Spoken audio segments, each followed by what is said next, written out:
शहजाद साहब, आपसे शुरू करना चाहेंगे और क्योंकि हमने चीन और रूस के ऊपर ज़रा पहले फोकस किया है, इससे शुरू करना चाहेंगे। क्या आप समझते हैं इस वक्त जो ईरान ने स्ट्रेट ऑफ हॉर्मुज़ को बंद किया है उसका इम्पैक्ट होगा और कहीं ना कहीं वो दबाव डाल पाएगा चीन, रूस, मशरिक़ वुस्ता के ऊपर कि वो कुछ कोशिशें करें?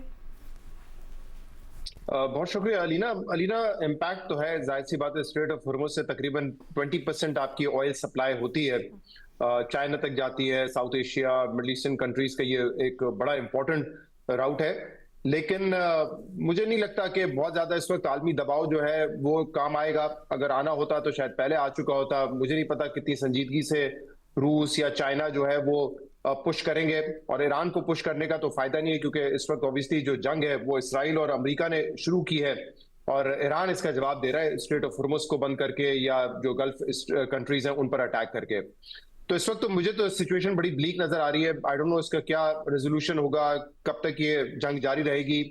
क्योंकि एक बात तो बड़ा वाजे अब आपको नजर आ रही है ना कि अमेरिका में जो कांग्रेसमैन है वो भी यही आके बता रहे हैं कि अमेरिका को तो कोई खतरा नहीं था ईरान से, और ये जंग जो है वो नेतन्याहू के कहने पे ही अमेरिका ने शुरू की है। आप देख रहे हैं कि वहां पे भी मुख्तलिफ किस्म के एहतजाज हो रहे हैं। इनफैक्ट जो अप्रूवल रेटिंग्स भी आई हैं रिसेंट, उसमें 54% जो यूएस की अवाम है उन्होंने डिसअप्रूव किया है यूएस की ईरान पॉलिसी को, और 52% डिसअप्रूव करते हैं जो मिलिट्री एक्शन लिया है अमेरिका ने ईरान के खिलाफ। तो अब मेरे ख्याल से कोई प्रेशर अगर काम आ सकता है वो इंटरनल प्रेशर ही हो सकता है कि अमेरिका के ऊपर, डोनाल्ड ट्रंप के ऊपर प्रेशर पड़े और वो शायद इस जंग से बाहर निकले। बट जैसे कहते हैं ना कि जंग शुरू करना तो आसान है, जंग खत्म कैसे होती है इसका किसी को नहीं पता। अब ऑब्वियसली जो इन्होंने अपने अहदाफ बताए थे, जिसमें एक बड़ा हदफ तो ये था बैलिस्टिक मिसाइल तबाह करना, न्यूक्लियर प्रोग्राम खत्म करना, उसके साथ साथ तो ये था ना कि ईरान में रिजीम चेंज करना है।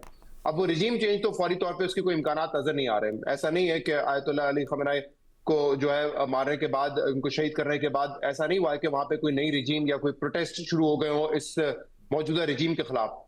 तो वो उसकी तो कंटिन्यूएशन फिलहाल नजर आ रही है, और अब ऐसा लगता है कि ये उसका अब अमेरिका का जो और इसराइल का हदफ है ये भी मुमकिन है कि पूरा ना हो। तो अब जो वॉर स्ट्रेटेजी नजर आ रही है उसमें तो वो चाह रहे हैं कि शायद मुकम्मल तबाही हो, चाहे वो ईरान की नेवी हो, ईरान की जो स्पेस हो, उस पर मुकम्मल एक कंट्रोल चाहते हैं, काबिज होना चाहते हैं। आज तो बल्कि मैं देख रहा था कई ऐसे मकामात हैं जिनको निशाना बनाया है, जिसमें फुटबॉल ग्राउंड भी है उनका, और मुख्तलिफ ऐसे इलाके हैं जिनको अटैक किया है जहां पे सिविलियन कैजुअलिटीज भी हुई हैं। तो मुझे तो मैं कोई एक्सपर्ट नहीं हूं इसका, बट मुझे जो सिचुएशन इस वक्त नजर आ रही है वो बहुत ज्यादा ब्लीक है। गल्फ कंट्रीज पे जो अटैक है उसके बाद हम देख रहे हैं कि इंटरनेशनल मार्केट में ऑयल की प्राइसेस बढ़ना, मुख्तलिफ कमोडिटीज की प्राइसेस में वॉलिटिलिटी और फ्लक्चुएशन आना, आई थिंक ये तमाम ममालिक को मुतासिर करेगा, पूरी दुनिया को मुतासिर करेगा। अच्छा, ये कितना बड़ा फैक्टर हो सकता है, कितना बड़ा लेवरेज हो सकता है इकोनॉमिक इम्पैक्ट मामलात को रिजॉल्व करने की तरफ?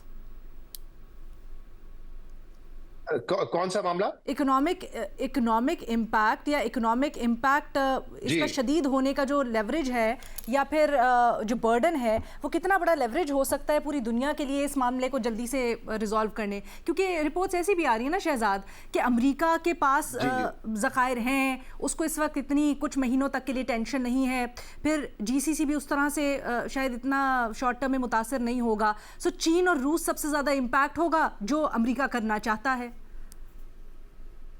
जी बिल्कुल, देखें अगर सेंस प्रिवेल करे तो ऑब्वियसली इस चीज को रिजॉल्व इसलिए भी होना चाहिए क्योंकि इकोनॉमिक कंडीशन सबके मुतासर होंगे। बेशक जखायर हो इस वक्त यूनाइटेड स्टेट्स के पास, लेकिन वहां पर पहले ही इकोनॉमिक एक आपको नजर आता है इकोनॉमिक एक्टिविटी इतनी तेजी से नहीं जा रही थी, इन्फ्लेशन बहुत ज्यादा है, तो वहां पर भी चीजों की कीमतें बढ़ेंगी। जब ऑयल प्राइसेस बढ़ेगी, गैस की कीमतें बढ़ेंगी तो असर तो उनको भी आएगा।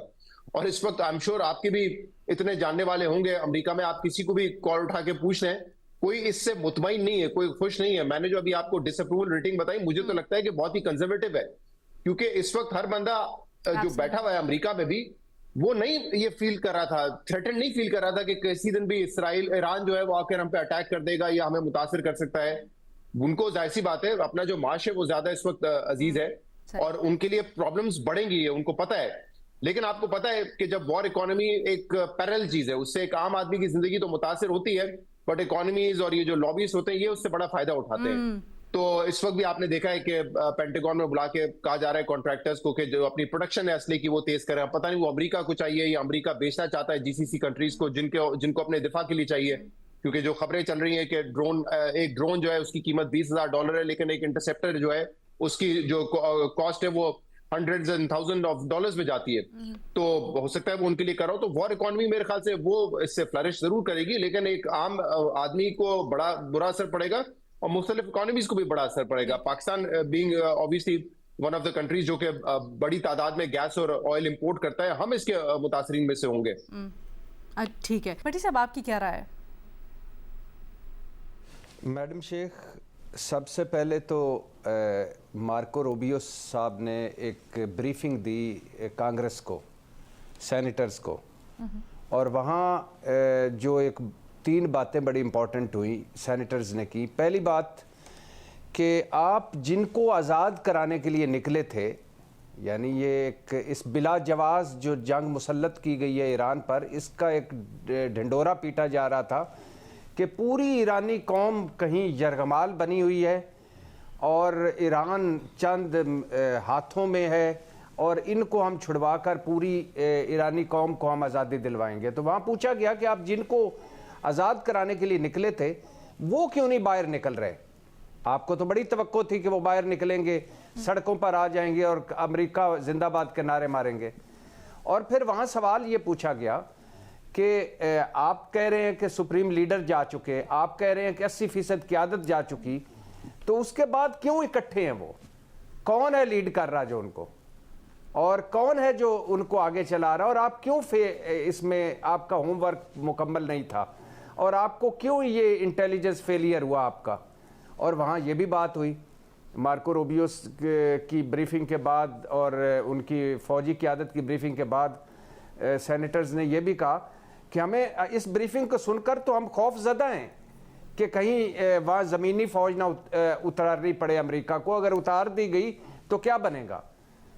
तो मतलब जहाँ मुआशी इम्पैक्ट है वो तो है, और जहाँ पूरे खित्ते का इम्पैक्ट है वो जगह जहाँ सोचा नहीं जा सकता था कि टूरिज़म के लिए, सियाहत के लिए, कि यहाँ कोई 19-20 होगी, वहाँ से खौफजदा होकर कल वो ब्रीफिंग में ये भी बता रहे थे कि हमने जो चार्टर्ड जहाज़ों के ज़रिए 9,000 उर्दन और सऊदी अरब और यूएई से मंगवा लिए हैं, और हमने 300 इसराइल से भी मंगवा लिए हैं अपने अमरीकी शहरी, और हम निकाल रहे हैं। और तो मुआशी इम्पैक्ट और पूरे खित्ते का इम्पैक्ट और पूरे इलाके, पूरी दुनिया पर इम्पैक्ट डेफिनेटली होगा। और अगर ये जंग तवील हो गई तो फिर ये जंग सिर्फ 2-3-4 मुल्कों में नहीं रहेगी, फिर बहुत सारी फरीक बनेंगे, फिर ये एक लंबा सिलसिला शुरू हो जाएगा। लेकिन सवाल ये नहीं है, सवाल ये है मैडम शेख कि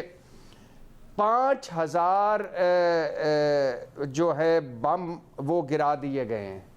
ये आसान लफ्ज़ है, 5,000 बम 1700 मकामात पर, और पूरी ये दुनिया नहीं जागी मिनाब की लड़कियों बच्चियों पर, और अब सिविलियन आबादी निशाना बन रही है।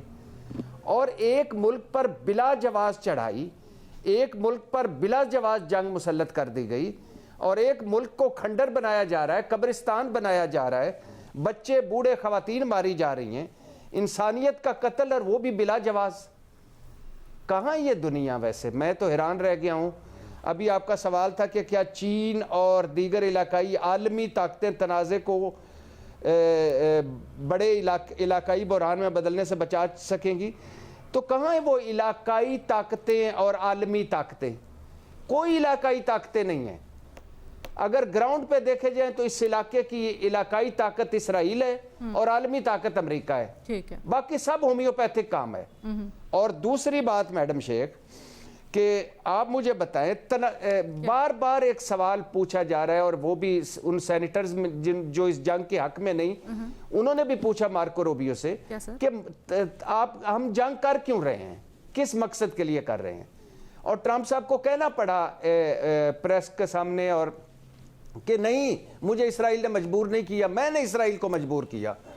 तो जहां वहां ये तशवीश है, अमेरिका में खौफ है। सर वैसे दिलचस्प बात तो ये है कि ये जो वजह है, ये ना ट्रंप ना उनकी इंतजामिया कोई अभी तक ठोस वजह इसकी पेश नहीं कर सके। कभी कहते हैं रिजीम चेंज के लिए, कभी कहते हैं कि उनकी न्यूक्लियर फैसिलिटीज़ या बम बनाने से रोकने के लिए, फिर कहते हैं कि ख्याल था कि ट्रंप को नुकसान या उनको असैसिनेट कर सकते हैं। एंड में तो उनकी तर्जुमान ने, यानी ट्रंप की तर्जुमान कैरोलिन लेविट, उनसे जब सहाफ़ी ने सवाल किया ऐसा, तो उन्होंने आगे से जवाब दिया सहाफ़ी को कि आप ट्रंप के खिलाफ हैं, आप उनको बुरा दिखाना चाहते हैं, आप इसलिए सवाल कर रहे हैं इस तरह के।